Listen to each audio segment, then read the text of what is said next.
I know that my actions, and I'm truly sorry. In a dramatic courtroom moment, former Long Island Congressman George Santos, who gained infamy as a serial liar during his brief political career, admitted to betraying the trust of his constituents. On Monday, Santos, 36, pleaded guilty to charges of wire fraud and aggravated identity theft in a plea deal that could land him in prison for several years. Santos's admission of guilt comes just weeks before he was scheduled to stand trial on nearly 24 charges, which could have resulted in up to 20 years behind bars.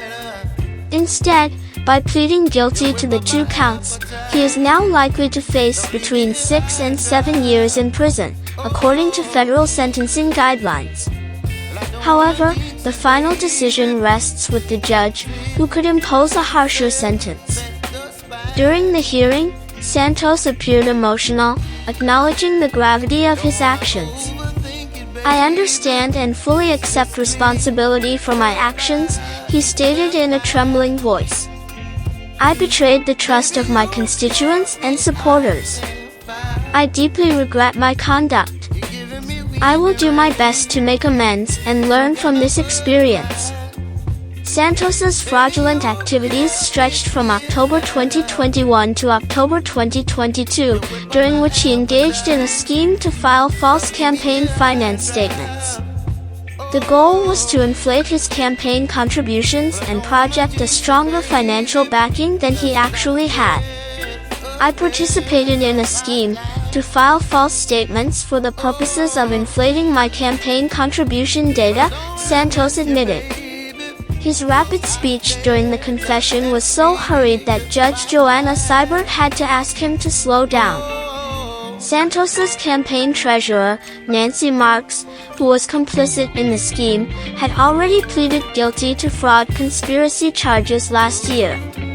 Together, they used fake names of friends and family to artificially boost the number of campaign donors, making the campaign seem more successful and credible than it truly was. The downfall of George Santos is rooted in his pattern of deception, both on and off the campaign trail. Prior to his election in 2022, Santos fabricated significant aspects of his background. He falsely claimed to have graduated from New York University and Baruch College and to have worked for financial giants Citigroup and Goldman Sachs. These lies, along with his fraudulent financial dealings, eventually caught up with him, leading to his expulsion from Congress. In addition to his false campaign statements, the federal investigation uncovered that Santos had lied to Congress about his financial status, collected unemployment benefits while employed, and misused campaign funds for personal indulgences such as designer clothes, Botox treatments, and luxury travel. Following the court proceedings, Santos spoke briefly to the press, reading from a prepared statement while wearing his signature Ray-Ban sunglasses. "It's clear to me now that I allowed ambition to cloud my judgment, leading me to make decisions that were unethical and guilty," he said, his voice occasionally breaking. "To my family, friends, and the people of New York's 3rd Congressional District, I offer my deepest apologies."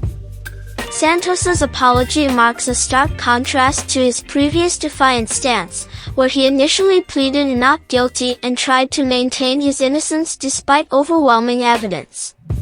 His case is being touted by prosecutors as a clear example of political corruption and the abuse of public trust. Today, for what may seem like the first time since he started his campaign for Congress, Mr. Santos told the truth about his criminal schemes, said U.S. Attorney Breon Peace. He admitted to lying, stealing, and conning people. Santos's conviction has broader implications beyond his own political career. He was the first House Republican to be expelled from office in December and only the 6th U.S. representative ever to face such a fate. An ethics investigation found overwhelming evidence that he broke the law and used his congressional position for personal enrichment. Before his expulsion, Santos attempted to launch a bid to run as an independent against Suffolk County Congressman Nick Walata.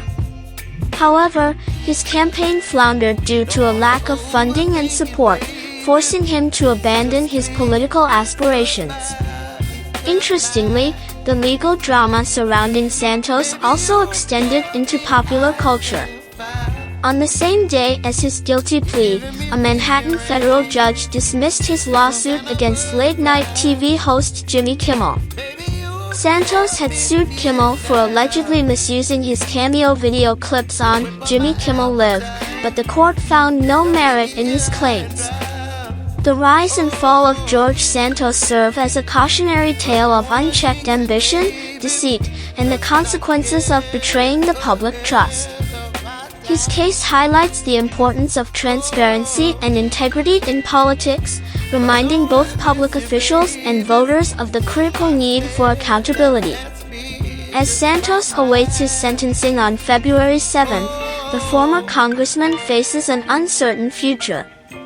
While he has expressed remorse and a desire to learn from this experience, it remains to be seen how his story will ultimately be remembered, whether as a lesson in redemption or a warning against the perils of dishonesty in public life. In the end, Santos's downfall underscores that no amount of ambition can justify compromising one's ethics or deceiving the very people who place their trust in elected leaders. His plea for forgiveness may resonate with some, but the damage caused by his actions will likely leave a lasting stain on his legacy.